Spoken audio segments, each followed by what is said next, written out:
I came here only 18 months ago, one of the things that I really wanted to do more than anything was to bring about more discussions on China policy-related issues.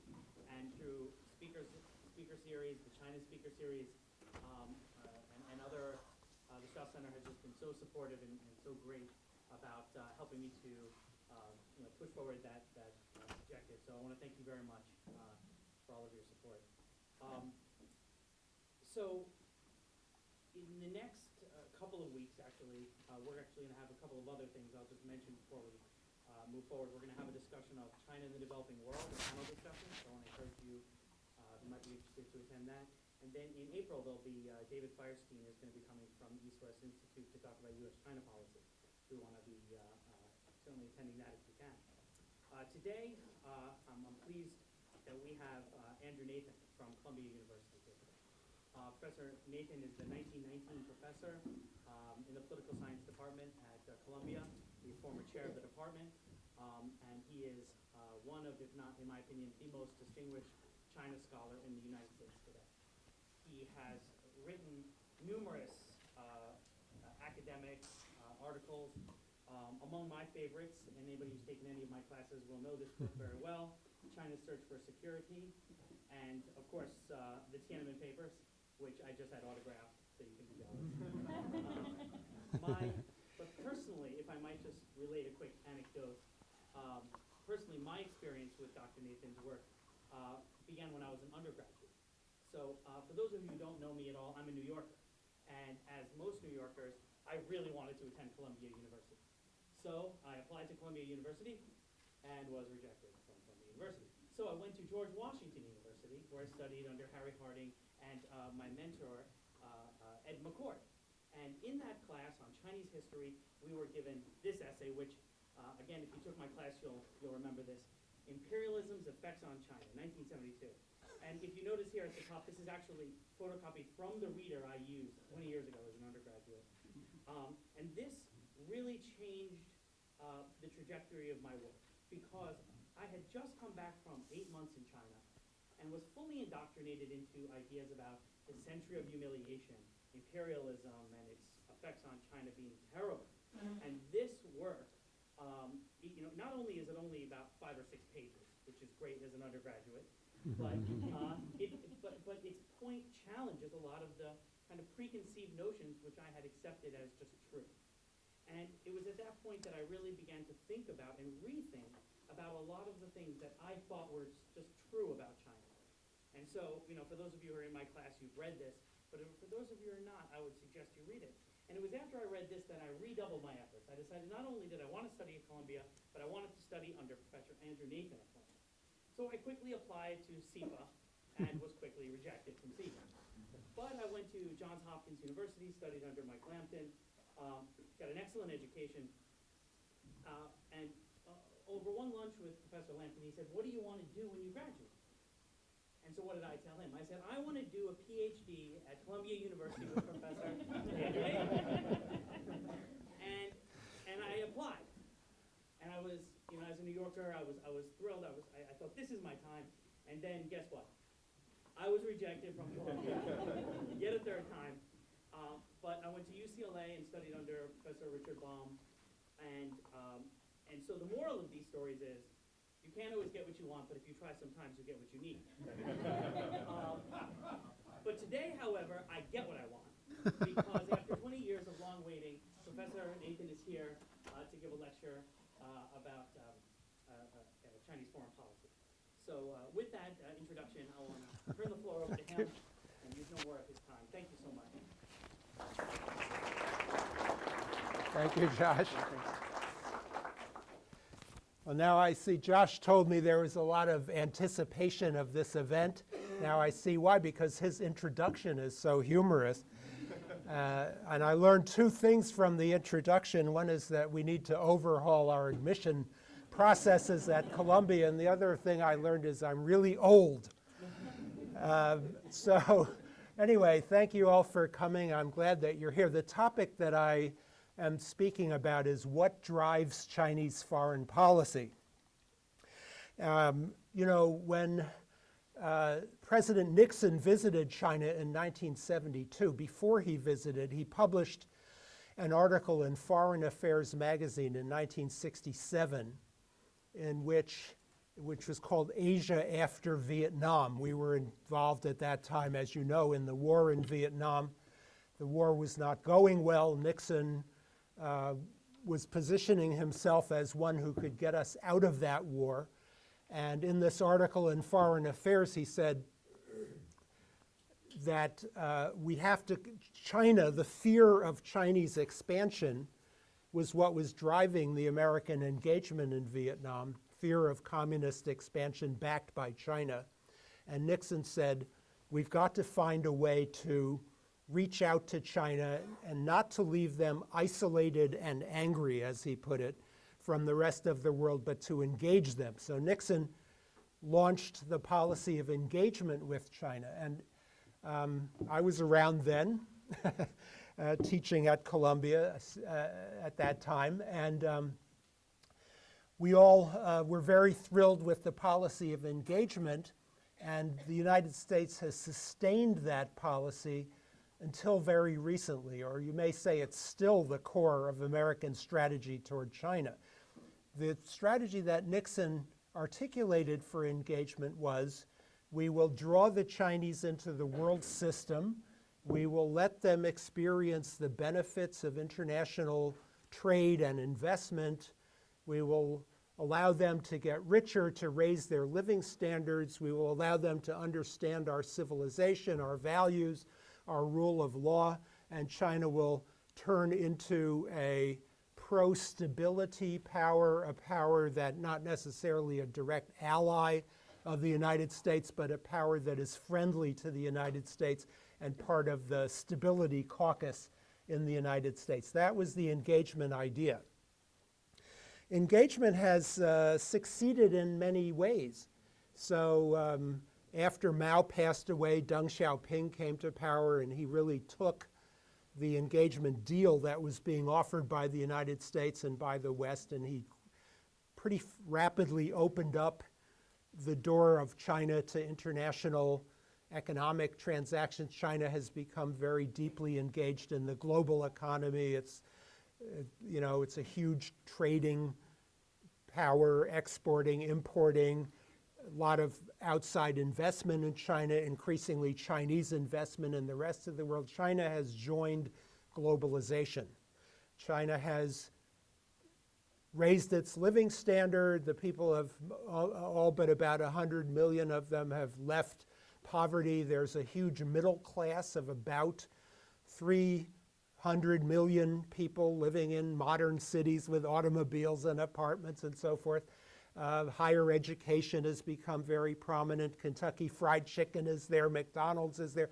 They have about 300,000 students a year studying in the United States out of a total of about now 1.7 million who are studying overseas. So the engagement strategy worked in the sense of drawing China into the world. China, of course, rejoined the United Nations. China has joined the World Trade Organization. It has signed the arms control treaties. It has joined the international institutional system.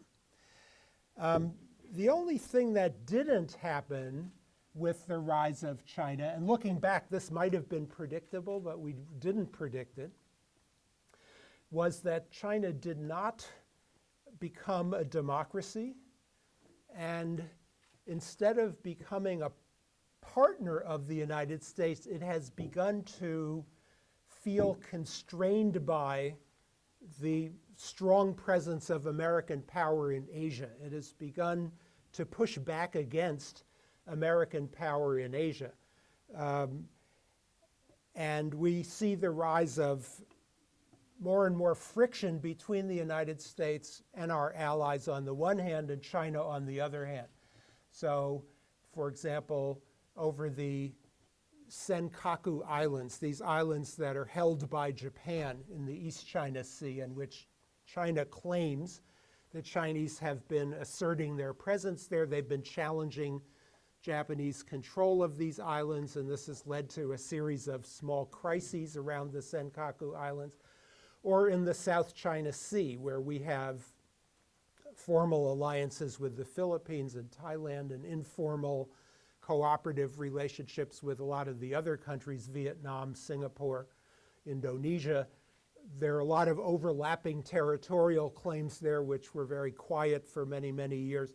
And the Chinese recently have been pushing out their ships into that area, challenging the ships of other countries, building up landforms that they control into larger islands and building landing strips and port facilities for ships and planes on those islands, and creating a kind of crisis atmosphere in the South China Sea. So China has gotten rich, it's grown a middle class, it's joined the international institutional system, but it has not become democratic, and it has not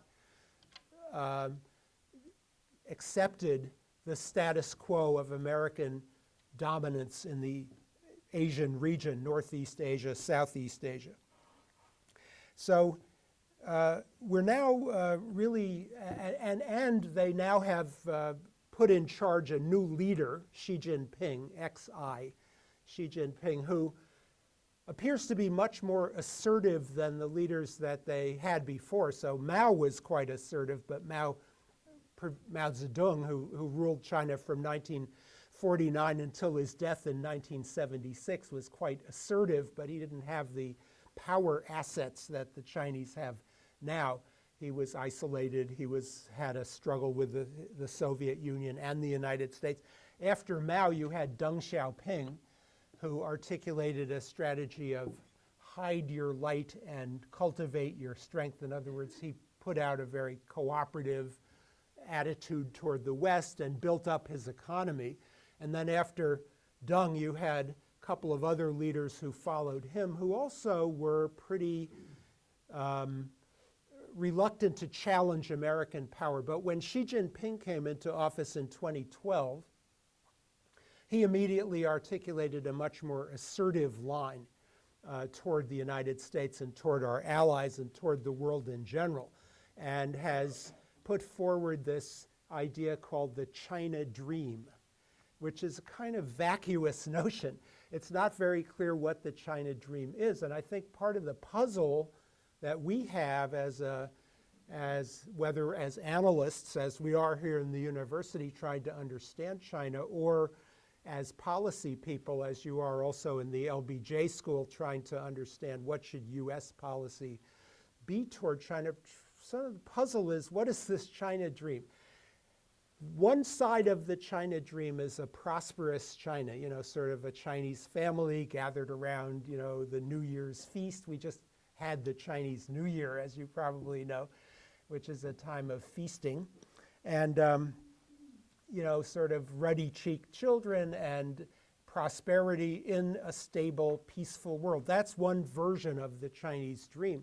But another version of the Chinese dream is a resurgent nationalistic China that's making up for what they call a century of humiliation, when the British and the French and the Germans and the Americans took bits and pieces of Chinese territory and enjoyed special privileges within China, and as the Chinese feel historically kept China weak and took advantage of it, that the second version of the Chinese dream is to make up for all of that and to reclaim what some Chinese see as China's historical position as the dominant power in the world, ruling, then there are different versions of that theory. Some people saying China would be the dominant power in the world, ruling through moral authority, but nobody ever rules exclusively through moral authority. There would have to be a military and an economic arm to that authority as well. So is the China dream a peaceful dream that doesn't upset the world order and doesn't portend conflict, or is it a dangerous dream, at least from our point of view, that means that the frictions that we have with China now are going to get worse and worse and lead into some kind of damaging crisis under this new leader and his successors potentially? That's the question I would like to try to address. my remarks. So, and I think I'll break it up into 4 parts. One is to talk about what I think is driving Chinese foreign policy today. But nothing is ever static, and so one wants to ask, is there more behind that as the vision of what Chinese foreign policy would like to be in the foreseeable future? And then the third question is, what are sort of the worst case scenarios for an even more open-ended future? Obviously, it's easier to talk about today. We have more facts. And you can talk about the near-term future because there are things in the present that point to the near-term future. When you get farther out, it's almost science fiction. Anything could happen. And as we look back in history, many, many surprising things have happened. But is there anything we can say about the longer future? And then the fourth thing I'd like to do as a conclusion is to talk a little bit about the areas for potential change in U.S. policy toward China in the next administration. I mean, we're in I was going to also say in my opening remarks that if there was much excitement about this lecture, it might have been because you thought Larry David was coming to campus. But, and so we are in a presidential election time. And so I want to talk a little bit about the next administration. Okay, so the first part of the lecture is China's policy today, the stuff they're doing in the South China Sea, the stuff they're doing in the Senkakus, the stuff they're doing with Pakistan or with Central Asia, with Russia, what does that mean? And my answer to that is going to be that these policies as of today are predominantly defensive. I think maybe Josh will disagree with me, I'm not sure, but for today. So that's the ground rule of this analysis is so far. I think that as of today, the Chinese policymakers feel that their system is very much under threat. They want to defend 3 things. They want to defend the regime. Now that's something that's a little bit different in Chinese foreign policy from what it is in American foreign policy, because I don't think we think in the United States that our regime, in the sense of our constitutional system, is under any kind of threat, really. Yeah, we do have terrorists, we have some always crazy people around, but we're not spending much attention defending the constitutional system. Nobody's advocating a military coup. We don't have a communist party that might, wants to make we got Bernie Sanders, but we don't have, a communist party that's trying to overthrow the government with violent revolution. That's because our state system is separate from the political parties that fight for control. So if the Democrats lose and a Republican comes into office, we don't consider that as an overthrow of the regime. That is the regime that we have. In China, it's different. They have a party state. It's a one-party system. The rule of the system is that one party rules. That's a Leninist party state. So any challenge to the supremacy of the Chinese Communist Party constitutes a regime threat to them. It constitutes a revolution to them. And part of the policy of the government is to protect the regime, to protect the power of the Chinese Communist Party. And that power is under threat all the time. Because, well, we could say I think Josh and I probably would agree that one reason why that party state system is under threat is it's actually a bad system. It's very repressive, it's oppressive, it's corrupt, and so on. But leaving that out, because that's kind of an opinion thing. But I think what we could say in a more objective sense is China has been through the wringer ever since 1949. They had the Mao system, they had a revolution, they had the land reform, they had the communes, they had the famine, they had the Cultural Revolution, one thing after another. I know lots of Chinese who've been through parts of this. They have suffered enormously. After Mao died, Deng Xiaoping turned the ship in another direction and started a this modernization program, which has been incredibly successful and by and large a good thing, raising everybody's standard of living. But they have gone through an incredible social change since about 1980. So in the course of, 35 years, is my math correct? People's lives have changed totally. People have moved from the countryside to the city. They've moved from little houses to apartments. This middle class that I told you about of 300 million people, almost all of them are first generation middle class because the middle class is such a new thing. They're living in apartments, learning how to live in an apartment, learning how to be a middle class person, learning how to have a consumption lifestyle. So people's social networks, their mentalities have been incredibly disrupted. Their families have been disrupted. Their thinking is confused. Many have, the communism as an ideology has lost virtually all of its credibility. People are looking around for other things to believe in. Some of them believe in these Qigong things, Falun Gong and so forth. Many believe in Christianity. Many believe in Buddhism and Taoism. People are in a state of social disruption in which they're quite obedient to the regime because it's a police state that's very effective, but at the same time they have little loyalty to that regime, and many are interested in other ideas, in the image of the West, in the image of democracy, which they may understand better or not so well. So there's a lot of social disorder and instability in the system.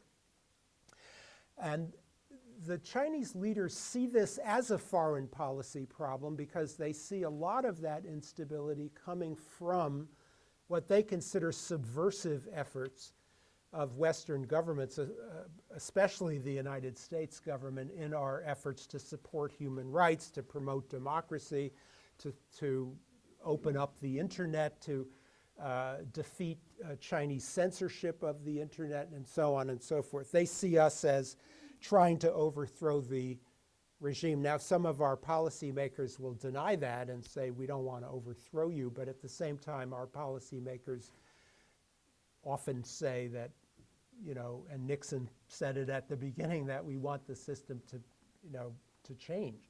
We want China to have rule of law. We want China to respect human rights. We want China to join the mainstream of history. There are many different ways to say this, but to the Chinese leaders it computes as subversion.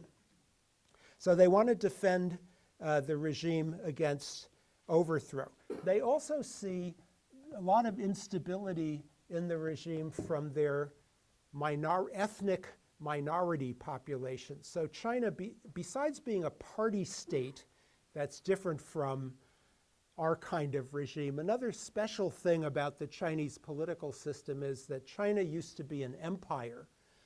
Like the Ottoman Empire, like the Austro-Hungarian Empire, it was a multi-ethnic empire which ruled a large territory that had quote-unquote Chinese people in it, meaning Han, ethnic Han people in it, and also had Tibetans, Uyghurs, Mongolians, Koreans, Thais,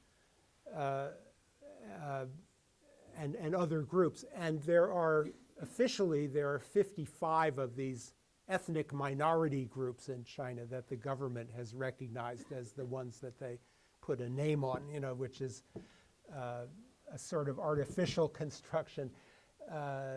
They say there's 55. You could say there's 155 if you want to break it down in another way.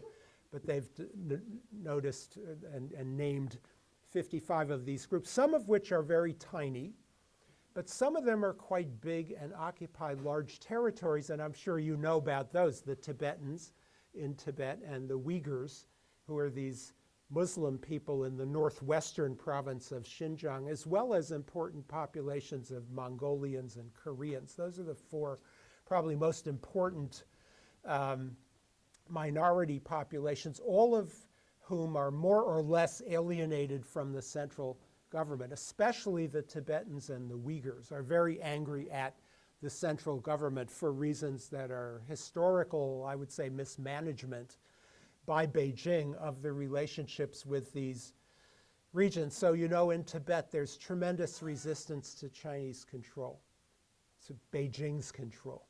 And in Xinjiang there is tremendous resistance to Beijing's control from among these populations. Again, this is seen by China as a threat to the regime and seen by the policymakers as a foreign policy issue because they think that these resistances to Beijing's control are supported from outside. And that's not completely imaginary because the Tibetan resistance, I wouldn't say supported, but it exists partly because India allows the Dalai Lama, whom all Tibetans venerate, to live on Indian soil and to have what he calls authority that looks a lot like an exile government of Tibet that advocates something called genuine autonomy. The Dalai Lama does not advocate statehood for Tibet, but he advocates something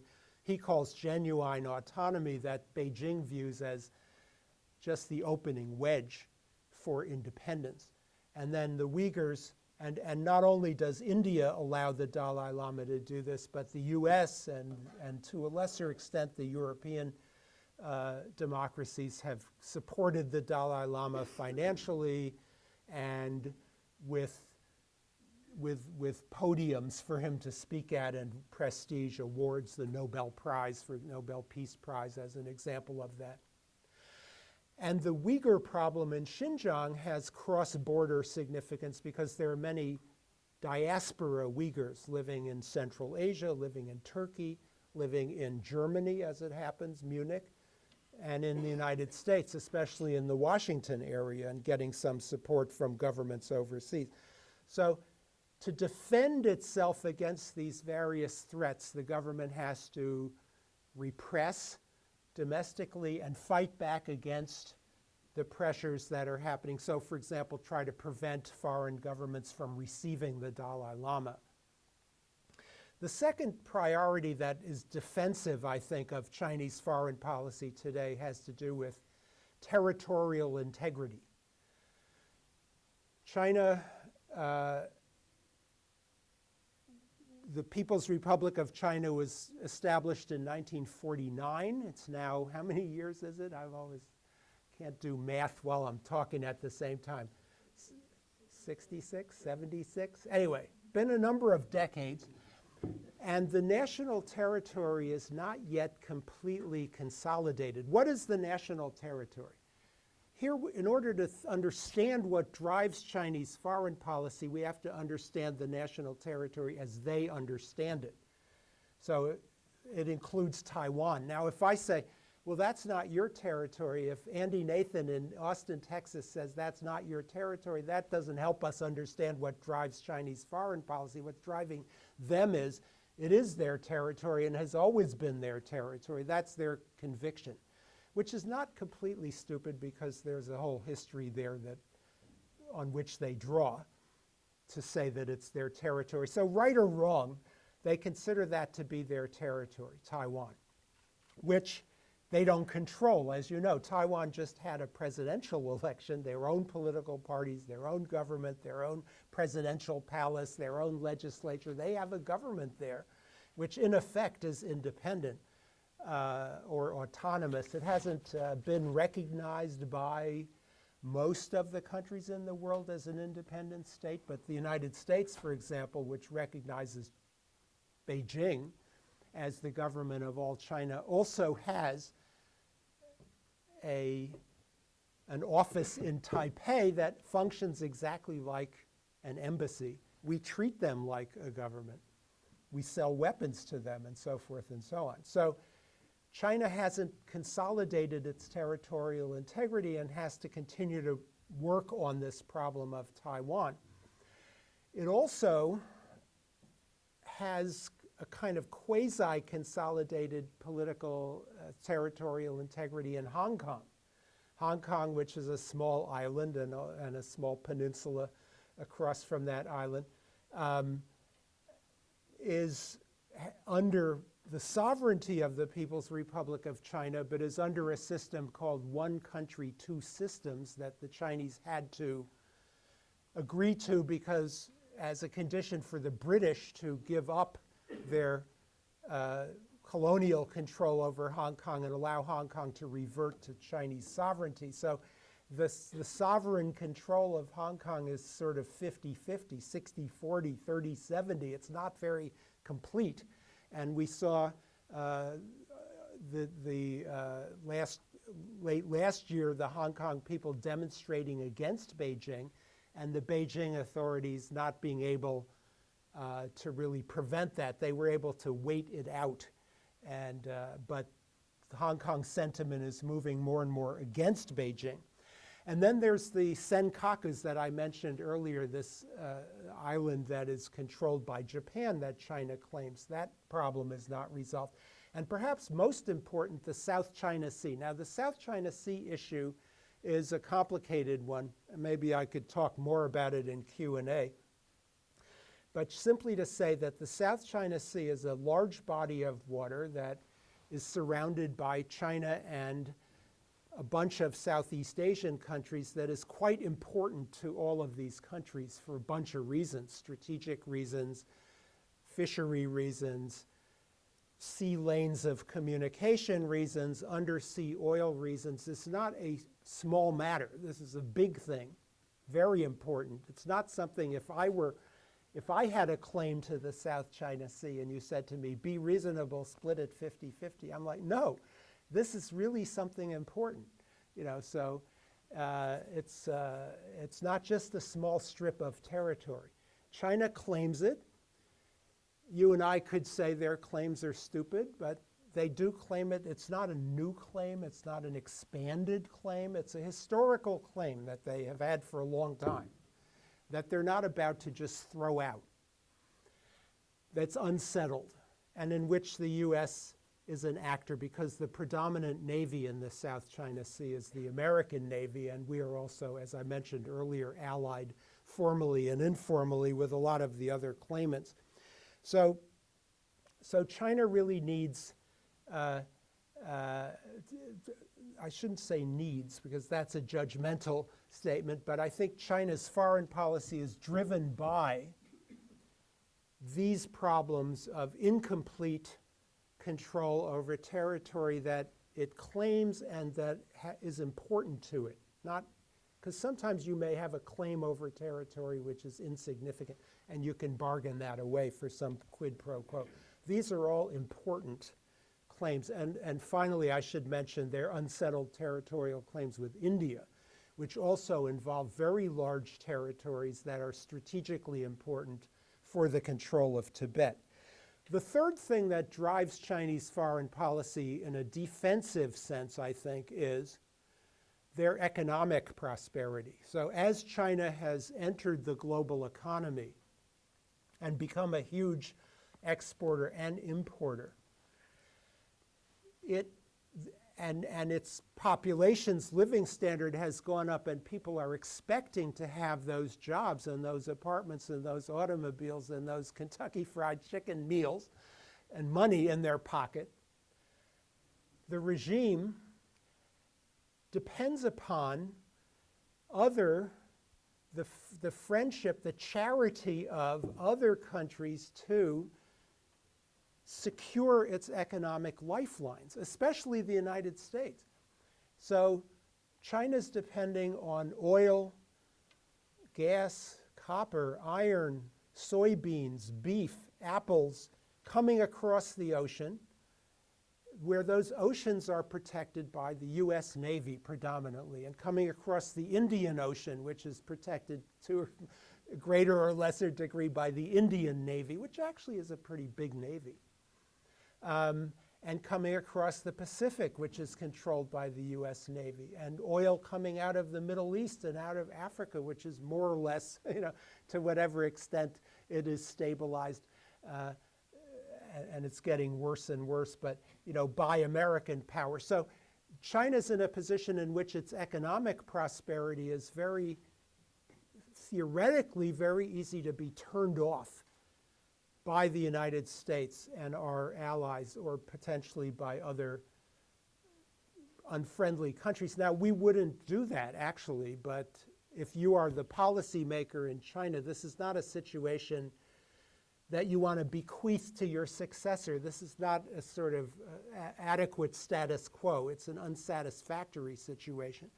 And so to deal with that situation, China has pursued a bunch of policies. One is to build up its navy, which it's doing very energetically, which is challenging the predominance of the American Navy in what we call the Western Pacific, the part of the Pacific seas that are closer to China, not really challenging us in our part of the Pacific, or not really yet in the Indian Ocean, or certainly not in the Atlantic in any way.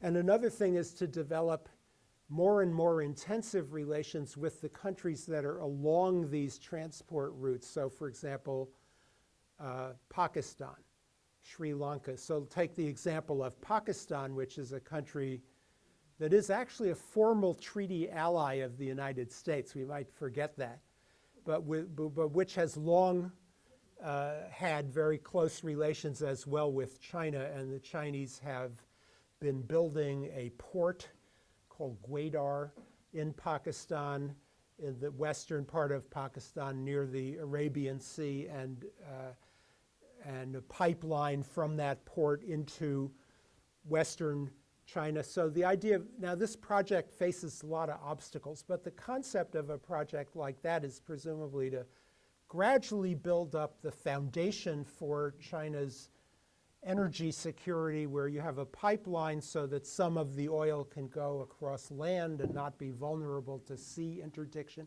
and you have a port that can potentially be used when the Chinese Navy develops a greater blue water capability for port calls and, for larger force projection by the Chinese Navy, that kind of thing. So I would say, as of today, this is a very quick picture of sort of what drives Chinese foreign policy, are these projects that are competitive and antagonistic toward the U.S. and a lot of our allies, but what's driving it from Beijing's point of view is to defend the regime, to consolidate control over its own territory, and to increase the degree, well, let's say diminish the vulnerability of the Chinese economy to interference by other powers, so that you're not just relying on the charity of the United States for your economic prosperity. Second part of the analysis, though, do we see signs that they're building the foundation for something that would go beyond defensive drivers of foreign policy and begin to be expansionist, offensive, revolutionary, in some way challenging the world order? So, of course, even in their effort to defend themselves, they challenge a world order in which they were very, very vulnerable. But is there more to that? Is there going to be an attempt to somehow remake the balance of power or the world order? I'm going to look at a couple of things. I mean, there are many things we could look at, but time doesn't permit to look at all of them. So one of the things that people look at a lot is the China-Russia relationship. Is there a new China-Russia alliance developing which might become a military alliance that would really put the power of these two states together in a way that would threaten American interests? Here I'm very skeptical. My answer is basically no. And the reason for that is, yes, there is a China-Russia friendship, cooperation. They cooperate in the United Nations Security Council a lot. They have an organization called the Shanghai Cooperation Organization in which they and other and states in Central Asia have agreed to fight against terrorism and things like that. They have an economic relationship. Actually, it's fairly small by world standards. It's about $60 billion of trade, because the Sino-Russian economic relationship is mostly around oil and gas, the price of which is going down, and weapons. but they have worked to develop this economic relationship. So there's a relationship there, and there's a treaty they signed in 2001, Treaty of Friendship and Cooperation. There's definitely a relationship. The question is, and there is cooperation, and they're often cooperating in a way that's not in the US interests, for example, in Syria, where the Russians are the primary driver and the Chinese are just lending support from behind because the Chinese themselves don't have a big stake in Syria. So yeah, there's cooperation. Is this like a new Sino-Soviet alliance? Does it have a military component to it, or an important way in which, well, military? I would say no, because I think, long story short, that the military concerns of these two countries are in opposite directions. The military concerns of Russia face to the West. They face to Europe, to Ukraine, Georgia, the Baltics. That's where Russia's, and to the south to some extent, to Turkey, to Iran. This is where Russia's security is threatened in their view. Whereas for China, as I've already covered, that their interests have to do with Asia, with Northeast Asia, Southeast Asia, where the Russians in the bad old days, in the 1970s, had an interest. They had a Pacific fleet. They had a base, they inherited the American naval base in Cam Ranh Bay in Vietnam. They had a big operation in the Indian Ocean. That's gone away for Russia. Of course, in the future could come back. Russia doesn't have really key security military interests in the Asian region. It does with Japan to some extent, but that's it. So they're facing in opposite directions. Their treaty is a friendship and cooperation treaty, but not a military treaty.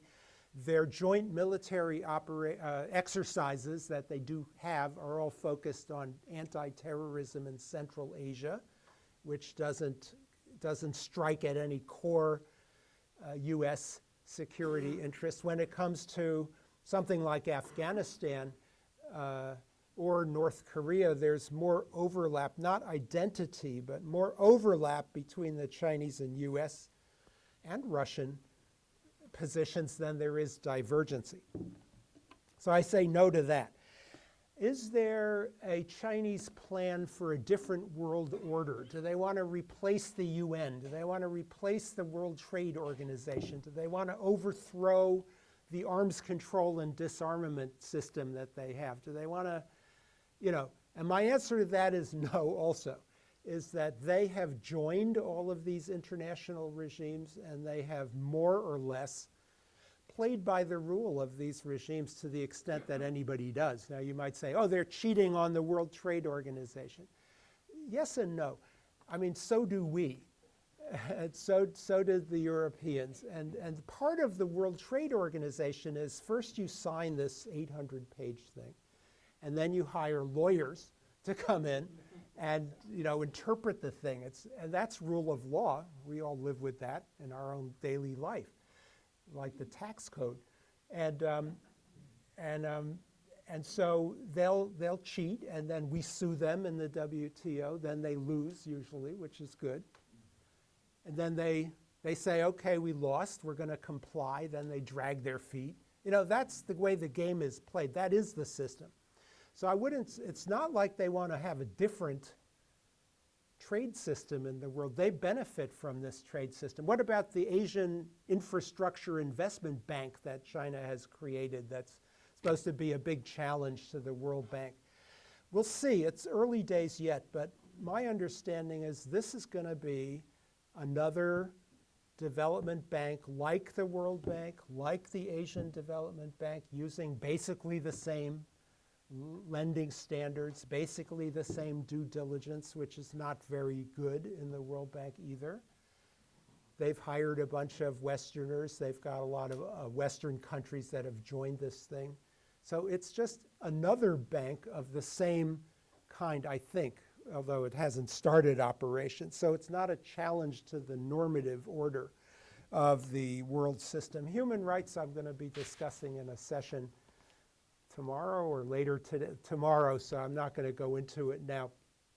And it certainly is a complicated topic. What about much longer term? What could happen? You know, men from Mars could land, Russia could revive, Trump could be elected. I don't know. I know this is Austin, right? So I'm supposed to be able to make New York jokes in Austin, but I'm not sure. Okay, so I apologize. You know, anything could happen. But can we say any more than that about the long-term future of China's rise? And we have to, of course, China might, one of the very real possibilities is that China's trajectory could, I mean, it is already slowing down the rate of growth. We know that.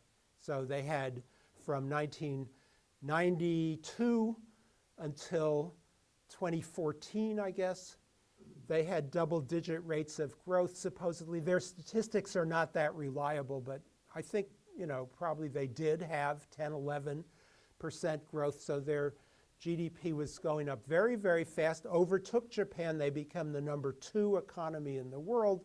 They're supposed to become the #1 economy and overtake the United States at some future date not too far off.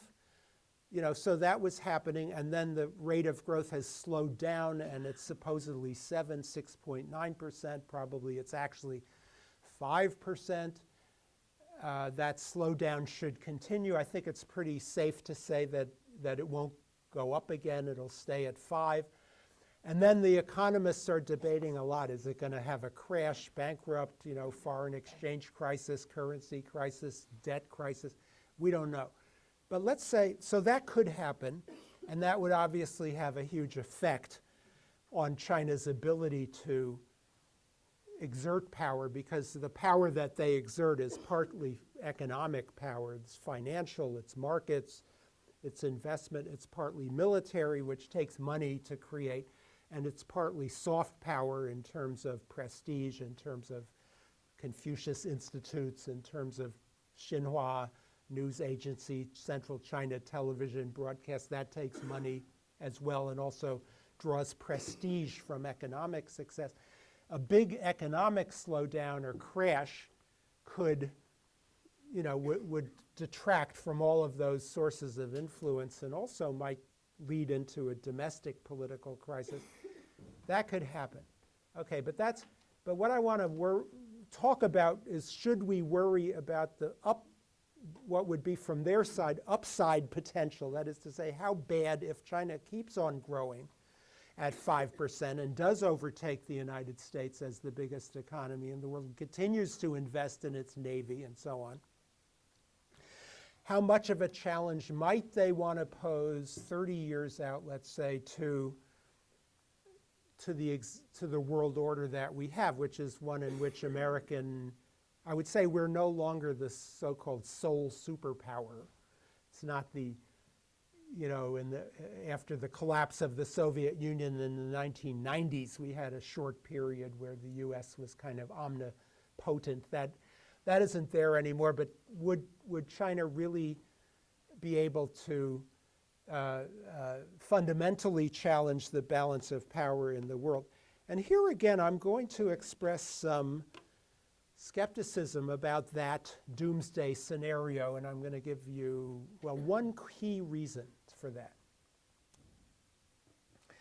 Maybe two key reasons. The first one is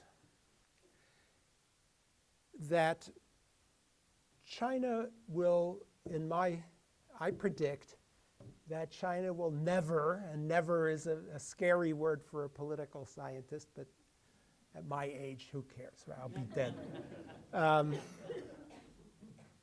Establish what political scientists call hegemony, like Mearsheimer calls hegemony in its own region. That is to say, you look at the United States. We have 800 bases around the world. Not all of them are big, but anyway, 800 military installations all around the world, because we exercise predominant control in our own continent. We have Canada, we have Mexico. We have occasional frictions with the Mexicans over, drug lords or something. But you look at China, they're never going to dominate Russia. They're never going to dominate India. India is a country huge, whose population will be larger than that of China within another 10, 15, 20 years. Not the economy, but the population. They're never going to dominate Japan. They're never even going to dominate Vietnam, which they haven't dominated over millennia, or Korea. Those countries are too big. They have too strong of a cultural identity that is separate and even against, in a way, defined as resisting Chinese cultural identity. So the United States has the luxury of living in a world, our own hemisphere, North America, South America, plus Europe, and Japan, and Korea, Taiwan, and that identifies we have created a sort of super civilization that is not identified with a peculiar culture. It doesn't have to be Christian or Jewish or white. It is defined as liberal democracy. And so lots and lots and lots of countries identify with that cultural community. But China is seen by its neighbors as a foreign culture that they really don't automatically bandwagon with. So from a pure power point of view, Russia's big, India's big, Japan is big and rich. Vietnam is quite big, even though it's small compared to China, and so on, as well as from a cultural view and from a geostrategic view, that these countries in Asia are basically crammed in together and have so many land borders and sea borders and insecurities across these borders. I don't think China will ever establish this comfortable Pax Sinica around around 3 dozen neighbors that are around it, about 2 dozen of them right on the borders of China, and another dozen that are crammed into those neighborhoods. Will never pacify that region in such a way that it can say, okay, we're drawing our forces and sending them to Africa, Latin America, to California, Alaska, the Middle East, and Europe. So I don't see China ever really breaking out of its regional area. And then the second thing we have to factor into this is the United States. Now, you guys are all, I'm not a US expert. People sometimes say, what do you do? I say, I teach political science. Oh, well, what do you think about the election? I say, I don't know about the election. I do an easy case, China. So we're all on the same ground here, but China would not, quote, take over the world unless the United States shriveled down and ceased, dramatically reduced our role in the world. And your guess is as good as mine about how, whether that's likely or not. But it brings up the interactive nature. I haven't talked too much about that, but what drives Chinese foreign policy is partly interactive. It depends a lot on what other countries do, and preeminently the United States, which is the dominant power all around China's region. Now, how am I on time? Bad? Another 2 minutes? 5? Another half hour? Oh, for Q&A, right, all right. I mean, hey, you want me to talk for a half hour? Fine. Okay, so I wanted to say that this may seem too optimistic, and I definitely want to acknowledge that what's underlying what I said is China is not satisfied with the current distribution of power. It is especially not satisfied with the posture of the United States in Asia, and we are probably not going to give up our position in Asia. So I do predict tension, competition, friction between the two countries, but not an existential threat to American interests unless we just decide to turn and walk away from, from the world. Now, one of the things I said at the beginning that I would talk about is possible changes in policy for the next administration. Instead of really talking about those, let me just list out what they are, and then so that we have time for discussion. One is the Korea problem. Obviously, US policy hasn't worked. China's a part of that. The new administration could stay with the existing policy, but it's under a lot of pressure to try to do something new. Another one is Taiwan. As I said, Taiwan has elected a new government. That government is from the party that is traditionally pro-independence in Taiwan. Beijing may decide that that requires the creation of a crisis, or the Taiwanese authorities may generate a crisis by accident. And the US will need to decide how it's going to deal with that. Another area is Japan. You have a Japanese government that wants to up its military posture. The US needs to decide whether it wants to promote that movement as a way of strengthening our position in Asia and hedging against China or not. Another area is human rights and democracy promotion. It's something that the US government almost exclusively does. The other governments have more or less opted out of that. They do a little bit. And there are voices, always voices in Washington who say we shouldn't do so much of that. It irritates the Chinese. And other voices who say we need to do more of it. So that's an area for any new administration to consider. An important one is economic access. The Chinese don't violate their WTO obligations, really, but there are a lot of other things that they do. I mean, they do violate some of them, but not in a pervasive sense. But the WTO didn't open the Chinese economy completely, and the Chinese have a whole bunch of programs under a kind of umbrella called indigenous innovation, in which they favor their own companies' operations in China and make a lot of obstacles to outside countries. And this has become a big problem for the US business community. And the new administration will have to decide how hard to push against that problem. So those are some, I think, areas where we're going to see, potential change, and many of the policy options in front of the US government are those that would push back against China in some way and increase the amount of friction. Okay, there we are. Thank you.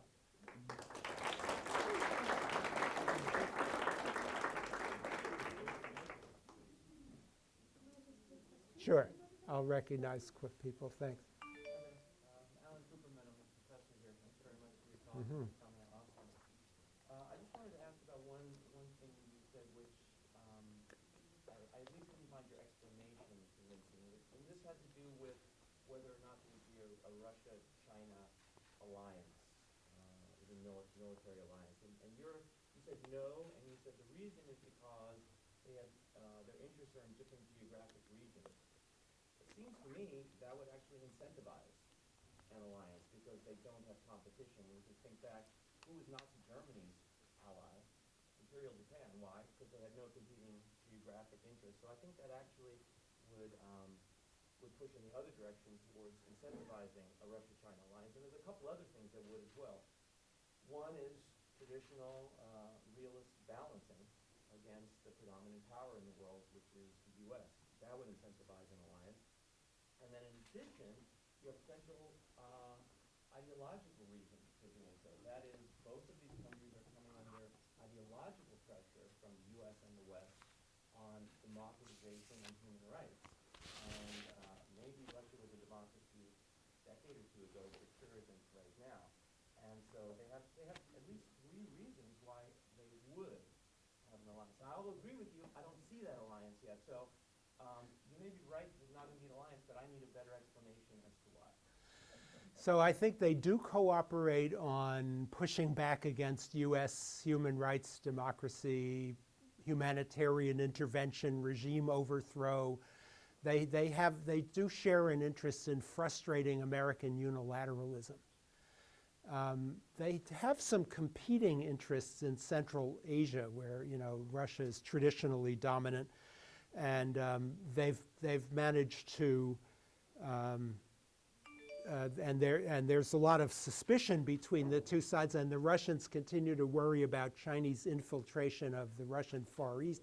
So there's and they have frictions over the price of oil, over the slow construction of pipelines. There's quite a lot of friction in that relationship, which I think constrains cooperation and keeps it very pragmatic. But the main thing I want to say is that is to go back to your first point and explain my argument a little further. So let's say that the Chinese, are the Chinese likely to have a military clash? Now, I'm not saying they are likely to have it. It's unlikely. But the places where it's most likely to occur would be with Japan over the Senkakus, over Taiwan, or with U.S. Navy in the South China Sea. And I cannot imagine the Russians have neither a capability nor an interest in militarily involving in any of those three crises. Likewise, the Chinese have neither a capability nor an interest in getting involved in the Ukraine, in the Baltics if there were a clash there, in Georgia, in Chechnya, in Syria. So the places where each country has a priority to utilize military forces are the places where the other country hasn't got a capability. They could build a capability, but hasn't got an interest in getting involved militarily. So the Sino-Soviet alliance of 1950 was about defending the Chinese mainland against an American attack. Stalin had an interest in defending the Chinese regime because it was his ally and it was a power base for him. But today, the picture of potential military clashes is different from what it was then. That's how I meant that argument. Yes. Going back to Larry O'Brien, PhD student at the LBJ School. Going back to the South China Sea, are you surprised by the leadership's calculus of how aggressive and assertive they've been in that region, given the somewhat dubious claims, some dating from the 20th century, nationalist Kuomintang, and the whole nine-dash line when it seems to very much irritate, if not more, Southeast Asian neighbors and maybe have a mini arms race and risk potential maritime conflict with the U.S. Is that all worth it as opposed to if they turned 180 degrees and imagined the goodwill and getting the Pacific cleaned out of less concern and developing the relationships to a more modest or moderate approach to that region? So here's how I read their minds, and I don't have any secret documents to back this up, but it's sort of when I look at what they've done and I think what might be a rationale behind that. It basically goes like this. Oh, look, we've inherited this, what was at one time an 11-dash line, that was created in 1946. That's nice, I like that. Okay, number two. We occupy, in the Paracels and Spratlys, we occupy a certain number of features. That hasn't changed, by the way, since 1988. The Malaysians occupy a lot of features. The Vietnamese occupy a lot of features. The Chinese occupy some. The Chinese have not attacked anybody else's island, but they say, we have this 9-dash line that we've inherited, and we've inherited these land features. Now, you come in and you say, look, President Xi, let's be nice to the Americans, and they will pull out of the South China Sea. I say, get out of my office. That's ridiculous. The Americans never pull out of any place. They invade places all the time. And so if we want to reduce the American presence in the South China Sea, that's on us. That's not on the Americans. How are we going to do that? We're going to do it without launching a clash with the Americans. We're going to take the islands we already have, put some sand on those islands. We're going to say it's for a peaceful purpose. Nobody's going to interfere with us. Try that. It works. Nobody interferes. Now, you come back into President Xi's office. You say, but look, the Vietnamese and the Indonesians and the Filipinos are getting angry. You say, listen, that's a good thing. Let them be angry. Because after they finish being angry, they're going to remember something. We're here. We're not going away. We got away with this. That's the message we're sending. So that's how I read their mind. Now, I understand the argument that says you're paying a big diplomatic cost.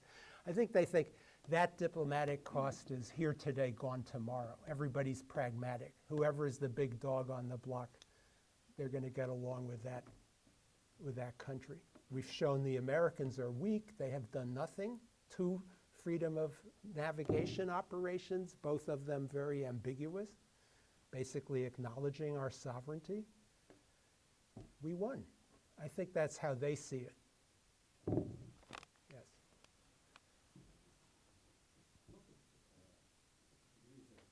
Analysts in India, Yeah. 2 themes come up which you might wish to address. One is that they regard themselves as safe from a more expansionist China in the short run, or even the intermediate run. And a question they raise is what happens when China achieves